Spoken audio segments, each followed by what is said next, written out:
Olá! Tudo bem? Professor Sérgio Mala no pedaço! Voltamos! E aí, como é que vocês estão? Tranquilos, graças a Deus? A família? Estão todos em paz? Olha, uma notícia muito boa. O corona está indo, né? E nós estamos ficando. Nós somos filhos de Deus, nós temos fé, perseverança e vamos vencer essa pandemia.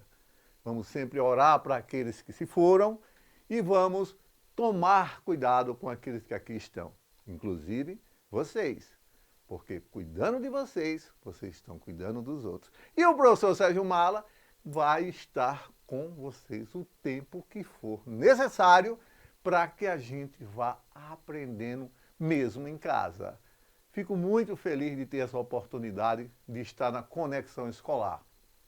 Acredito que é um programa integrativo, um programa que faz vocês terem um conhecimento indo até a casa de vocês, diferentemente de quando vocês iam até a escola. E é muito bom, é muito legal, porque não tem aquele pessoal zoando a gente, aquela brincadeira que é legal, mas que tira um pouco de atenção.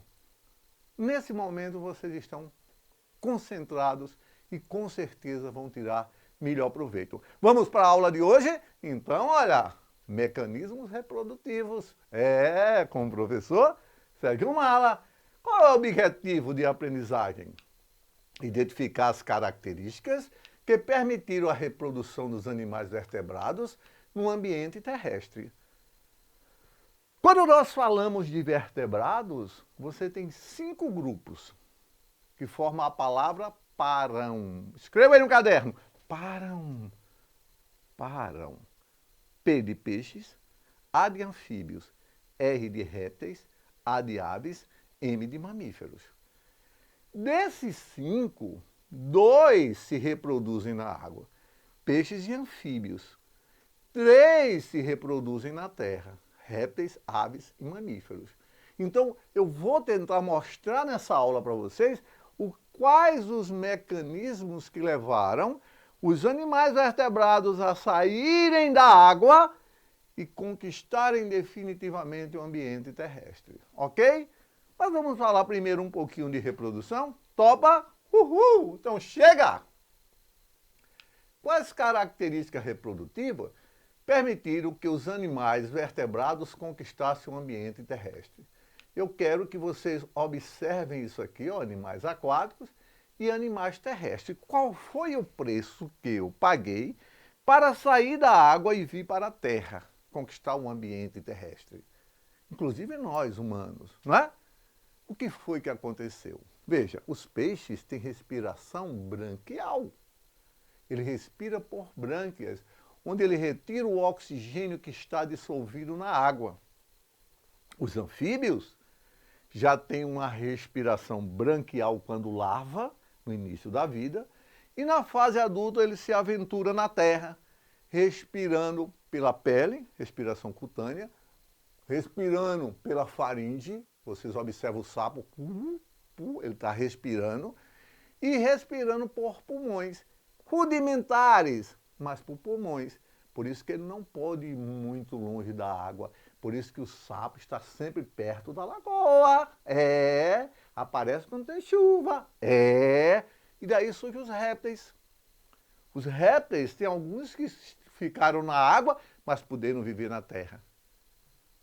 Aí, para vir para a terra, eu tive que organizar a minha respiração, mas organizar a minha reprodução. Por quê? Porque os meus filhotes iam ser desenvolvidos na terra e não mais na água que dava toda a proteção a ele. Então, essas foram as características que vocês vão ver passo a passo, que tiraram o animal aqui da água e vieram para a terra até esse grupo aqui, que é o mais evoluído. Onde nós estamos? Nós somos mamíferos. Nós mamamos, mas antes de mamar, a nossa mãe nos leva no ventre, no útero, por 9 meses, bebê. Nós estamos ali dentro, extremamente protegidos, uma bolsinha de água, temperatura de 36,7, a primeira piscina da nossa vida. o líquido amniótico, faz com que a gente não sofra choques mecânicos e nós vamos recebendo via cordão umbilical oxigênio, nutrientes. Os hormônios, não tem uma coisa mais satisfatória neurologicamente falando para o bebê que está com o cérebro em formação, quando você elogia. Minha senhora, a senhora ficou tão bonita grávida, a venta da mulher está parecendo um corrimboque, mas você já ficou linda, seu cabelo está maravilhoso. Ela fala, Ave Maria. Nessa hora, os hormônios do bem-estar dela fluem na corrente sanguínea, passa pela placenta e o fetinho ali dentro, chega a dar uma cambalhota. É como se você estivesse elogiando ele ali, não é? Então, a placenta é uma invenção fantástica.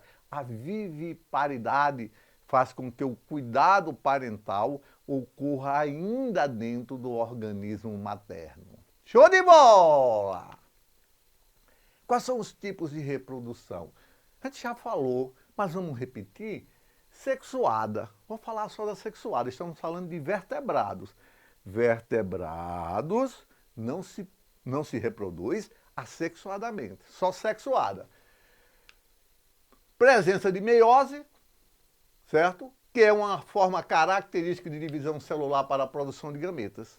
Espermatozoide no macho, óvulo na fêmea. Meiose é seguida de fertilização, fusão dos dois. Grande vantagem é a recombinação genética, criar novas formas, porque caso o ambiente mude, a gente pode se adaptar.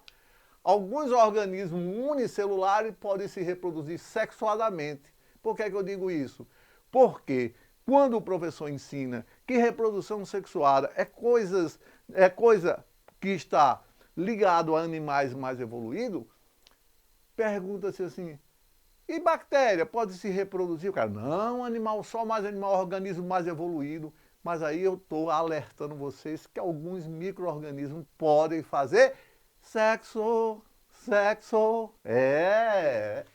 Tipo de reprodução sexuada, bissexuada ou biparental, que é a forma mais comum. Envolve a participação dos gametas, óvulos e espermatozoide. Espermatozoide eu faço no testículo, óvulo eu faço no ovário. Então, o masculino, testículo, espermatozoide. Feminino, ovário, óvulo.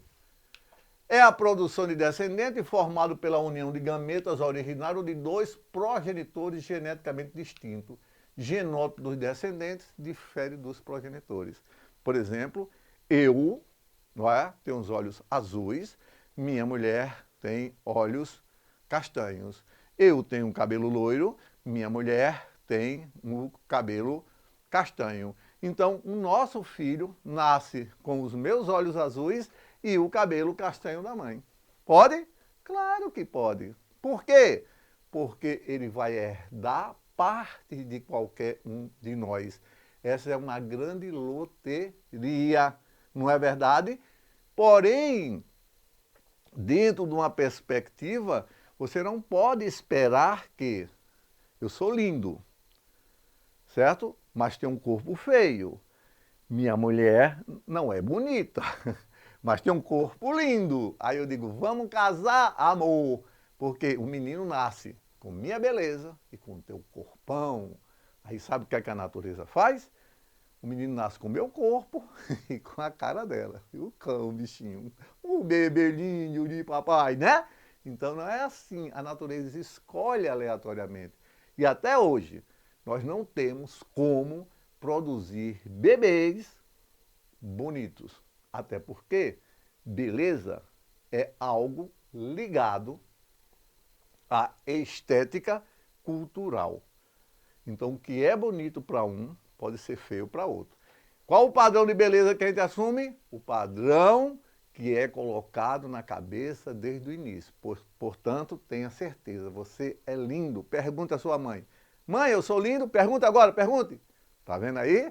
Oi? Acertei ou não acertei? Eu sou fogo. Olha só, desvantagem da reprodução sexuada. Tem desvantagem, professor? Tem! Maior gasto de tempo e energia. Meu amigo, Para um macho pegar uma fêmea, um passarinho, ele voa, ele faz cangapé, ele vem, ele dá as costas, e canta, e a fêmea não está nem aí para ele. Ó. Isso é a corte, isso é o que a gente chama de paquera, né? Aquele menino que quer namorar a menina, agora ele começa a tomar banho, olha que coisa ruim, escovar dente, chegar mais cedo no colégio para guardar a carteira dela, copiar por ele e por ela, não é? A gente investe demais, gente, é tempo e energia. Necessidade de encontrar parceiro e coordenar atividades sexuais. Você tem que arrumar uma que ele queira, né? O cara não tá fácil, não. Ó, custo da meiose. A reprodução assexuada, a fêmea transfere todos os seus genes aos filhotes. Já na sexuada, ela divide genoma e transfere apenas metade dos genes. Ou seja, esquece o humano, um animal que poderia fazer uma cópia dele, perfeito, do mesmo jeito que ele. Na sexuada, não. Ele só vai transmitir a metade tem que vir do macho. E aí é loteria que vai acontecer. Desperdício da produção de machos, considerando que alguns não irão se reproduzir, enquanto poderia investir recursos na produção de fêmeas, não é? Então, dentro desse investir em macho, como se diz, é bem interessante como o ser humano, ele adequa os organismos a ele. Então, tem determinados criadores, né, que tem macho e fêmea, aí o macho vai ser reprodutor. Às vezes ele prefere castrar o macho e deixa as fêmeas, a fêmea que vai dar dinheiro, porque as fêmeas é a continuidade, não é verdade? Aí diz, lagartos unissexuais, todas as fêmeas depositam ovos, e os bissexuados, 50% depositam ovos. Então veja que há um custo. Para reproduzir sexuadamente, você vai investir em muita coisa, desde a conquista da fêmea, a geração dos gametas, ao desenvolvimento, ao parto e à criação. É complicado. Padrões reprodutivos, ovíparos, depositam ovos no meio externo que desenvolva, ocorre na maioria dos invertebrados e vertebrados. Por exemplo, ovo de galinha, ovo de cobra, ovíparos, coloca o ovo e deixa lá, beleza?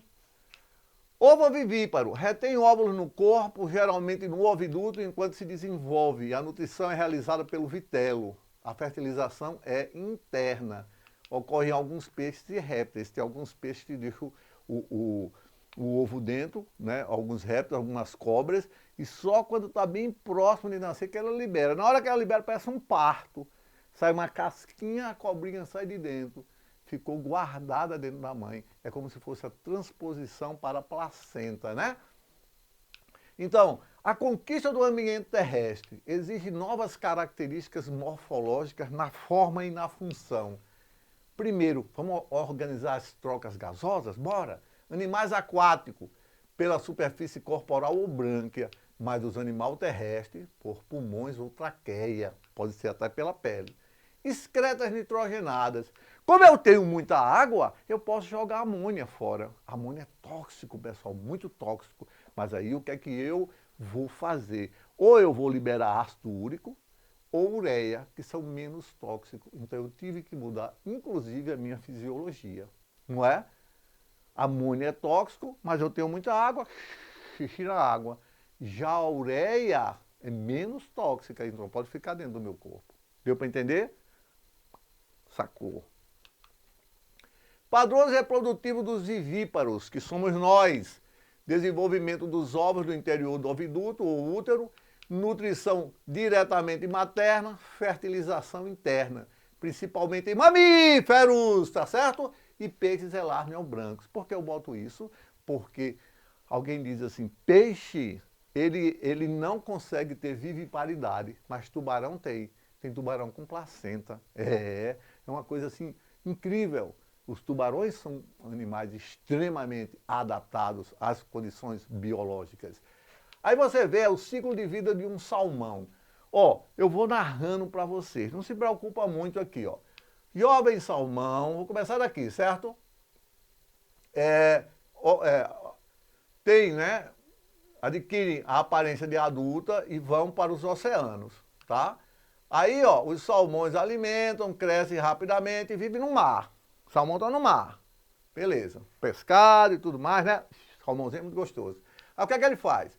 Após 1 ano ou 4 anos, eles têm assim um chamado hormonal. Aí ele sobe os rios, olha, através das corredeiras. Os rios vêm no sentido, eles sobem assim as corredeiras, e aí eles vão para o mesmo lugar onde nasceram. Aí como é que é? Como é que os hormônios se reproduzem, Mala? Conta aí, conta aí. Ixi, que aula. Mas essa aula de sexualidade. Olha, peraí. A fêmea vem, joga os ovos e morre. O macho vem, joga o espermatozoide e morre.